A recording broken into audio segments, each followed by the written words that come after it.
Ariel Helwani in Winnipeg, Manitoba, Canada, alongside UFC President Dana White, just hours away now from UFC 161. And Dana, welcome to Winnipeg. Everyone's so happy that you're here. Don't you feel loved? Yeah, no, I'm happy to be here. I love going to new markets, and I love Canada. You know that. So you got this interesting main event. Two guys coming off very poor performances in their last fight. Let's talk about Rashad first. Where do you think he's at in his career? There are some people who believe he has never physically and mentally recovered from the beating John Jones gave him at UFC 145. Yeah, I mean, I would absolutely say that it was a letdown. I think that, and I've said this before, I think that Rashad lost his desire to win, for a little while. The guy's only got 3 losses. He's only got 3 losses in his career. So to talk about him like he's some has-been washed up, I had a talk with him a few months ago, before this fight was ever made, and said, I just think you've lost your desire and this and that. He said, we had this talk, and he called me back, after that and said, you're right. I got to get my head back. I got to this, that. You saw him here. He looked great right now. He hasn't even started cutting weight yet, and he looks really good.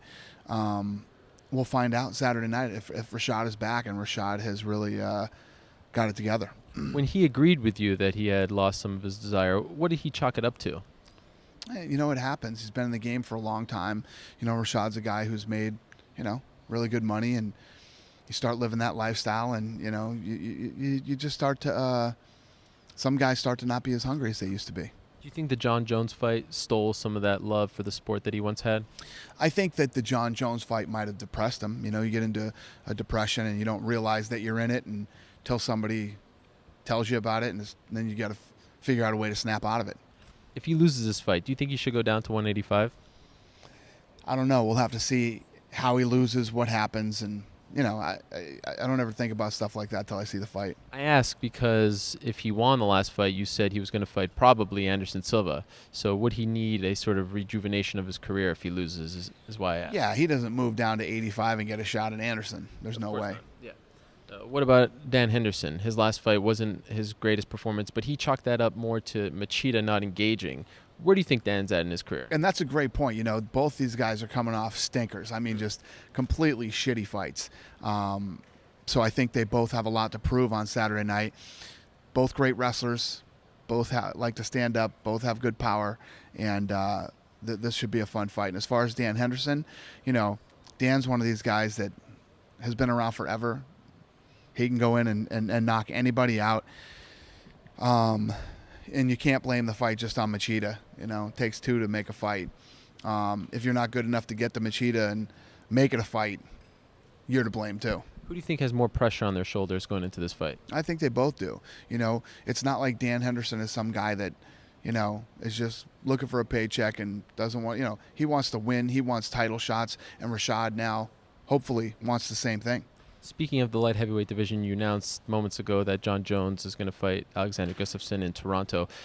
Machida, after that win over Dan Henderson, was promised a title shot. Why isn't he getting a title shot? Yeah. Well, I said, we'll give the fight to Machida. And John Jones is like, I annihilated Machida.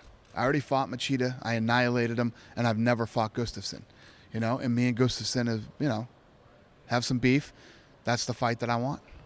In the co-main event, you have Roy Nelson versus Stipe Miocic. He stepped up. He said that he was told he was going to fight Daniel Cormier on this card, but then Cormier wasn't medically cleared to take the fight, so you ended up giving him Miocic. Where do you stand with Roy now? Do you think he will resign? Because if he wins this fight, he has a lot of, he kind of holds his own destiny in his hands, right? He goes into free agency with a lot of momentum. Yeah, I agree. And this is one of the things that I talked about, with the whole Bellator thing and what they're doing to Eddie. You know what I mean? Rampage wanted to go. We let Rampage walk away. See you later. Rampage made some statement like, I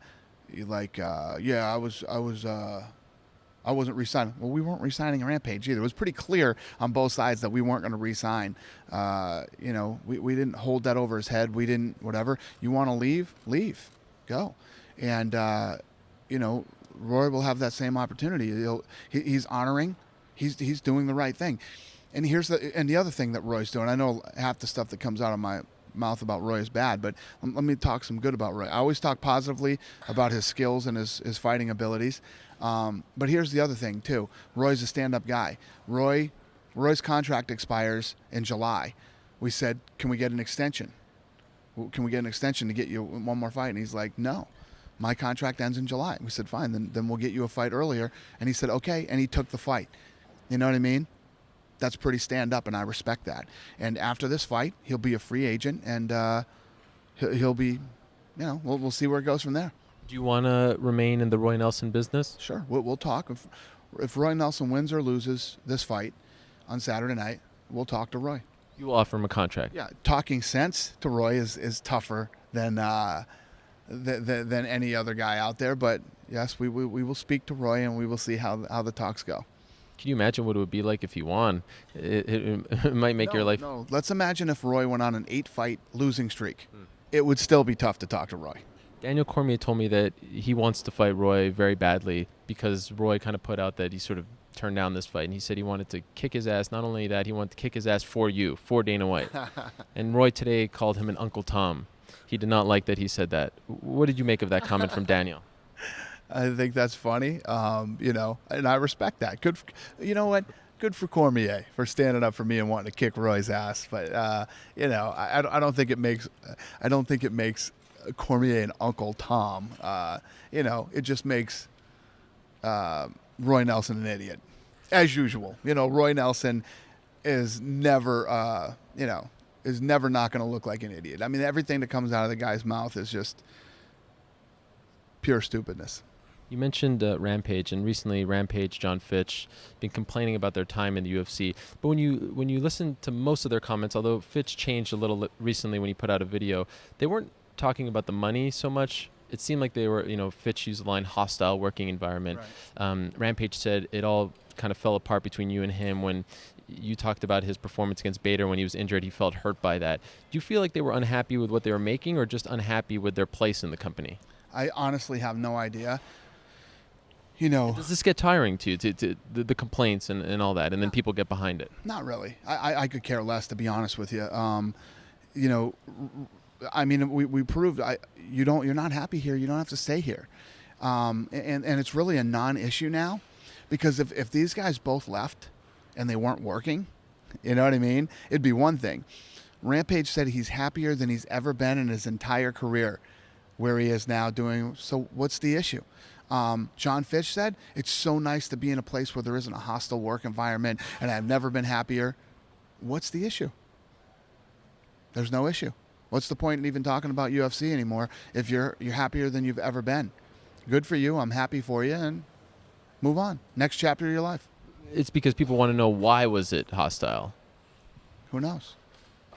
I don't care. Who cares why it was hostile? I mean, you saw what I put out. Mm-hmm. When a kid had a baby, I sent him. If he got a better baby basket than that from anybody, I'd like to hear about it. I guarantee he did not get a better baby basket than the one that I sent him. If that's a hostile work environment, if I really hated the kid and whatever, John Fitch had a baby. Who gives a shit if John Fitch had a baby? We gave a shit. We sent him something, and I guarantee it was the nicest thing he got out of anybody who sent him anything. So I don't know why he thinks that's a hostile work environment. And I even said before he left the UFC, when people were asking me about the John Fitch thing, about the beef between and the video game shit, I butted heads with lots of guys on the video game thing. This is a business. Not everybody's going to agree 24/7. You're going to have these moments. Other than that, when did John Fitch and I ever have words or ever have anything negative? Never, and still today. Nothing to say about him. I don't hate John Fitch. I don't dislike John Fitch. And John Fitch says he's happier than he's ever been. Good for him. It's a non-issue then. I'm not sitting around here going, John Fitch and Rampage. They're gone. Have fun. Enjoy your life. I'm glad you guys are happy. What's the issue? John Fitch's teammate at AK, Josh Thomson, had some interesting comments recently. Have you heard about this, what he said about gay marriage? So I heard about it last night. I was on Twitter, and that's when I landed, and that's where I heard about it. And, I looked into it today, and what he said was he put out a question, basically saying, obviously, it's pretty clear that he is not for gay marriage. And he basically said, I want to ask a question. And the question is, if we do whatever makes us happy, when does it end? And he went on to all this rambling, stupid shit. He didn't say anything negative. He didn't say anything bad. He didn't say anything against gay marriage or gay people. He just posed the question of, is it stupid? What he put down is probably the dumbest thing I've ever heard. He should probably get a hobby like finger painting or something and leave talking to smart people is what he should probably do. That would probably be really good for him. But we don't stop people from having their own opinions. He doesn't like gay marriage. Well, that's his opinion. He didn't hurt anybody. He didn't say anything negative. He just said if people are able to do what they think is fun or what makes them happy, if people do what they think makes them happy, when does it end? What he said was asinine and absolutely just the stupidest gibberish I've ever seen in my life. He should stick to finger painting or fighting and leave talking to smart people. But he didn't hurt anybody. The difference between what he did and what Mitrione did and what Nate did, the stuff that they did was derogatory and mean and mean spirited and was said to hurt people. He won't be punished. I mean, you can't punish a guy for having an opinion. Right. You can punish a guy who's hateful and hurtful and tries to say negative, hurtful things to people. Okay, just a couple of things, then we'll let you go. Reza Madadi, do you have an update on him, the Swedish fighter who was accused of being involved in this robbery? Is he still a part of the UFC? Do you know where he stands right now with the law over there? I literally know nothing about it until you just said that. You didn't hear about this? No. Right after UFC 160? High-speed car chase, all that? No. Wow. I know nothing about that. Okay. Well, I guess he's still in the UFC then. Yeah, because this is the first I've heard of it. Brian Bowles tested positive after his last fight. Is he still in the UFC? Yeah, Brian Bowles did. And, I don't know where we are on that. I see people on Twitter harassing you about this Irish fighter, Cathal Pendred, who was born in Boston, moved to Ireland, and there's a campaign to get him on that Fox Sports 1 card in Boston. He has asked me personally to ask you, will he be on the card and make he's a teammate of Conor McGregor. I literally didn't know any of that until you just said it to me right now. Really? I see him on my Twitter timeline, but I get 1,000 of them. What do they call it? What do they say? Not a petition, but rally.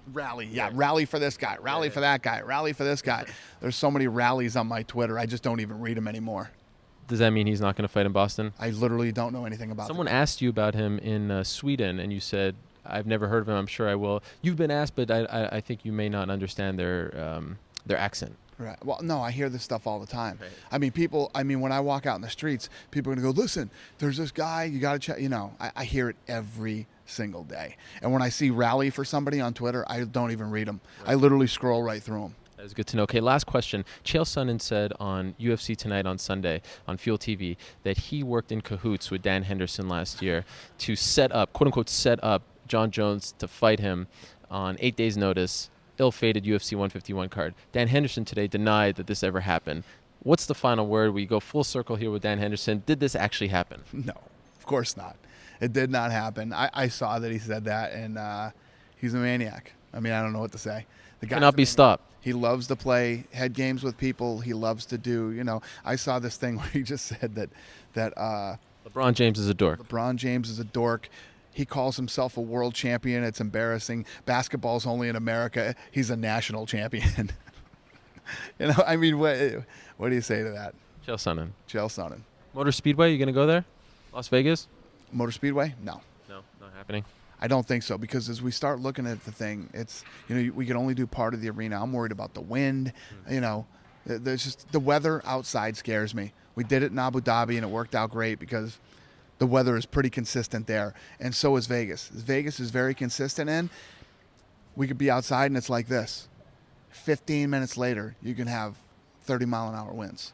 It happens all the time, and that worries me. The weather out here in Winnipeg is beautiful. Not so much in the winter, but today it's beautiful. They are very excited for UFC 161. It goes down Saturday night, live on pay-per-view. They are apparently opening up a couple more seats. So if you want to go, it's sold out right now, but apparently a few more seats will be available come Saturday. Check it out. Dan Henderson versus Rashad Evans. Thank you very much, Dana. Thank you, buddy.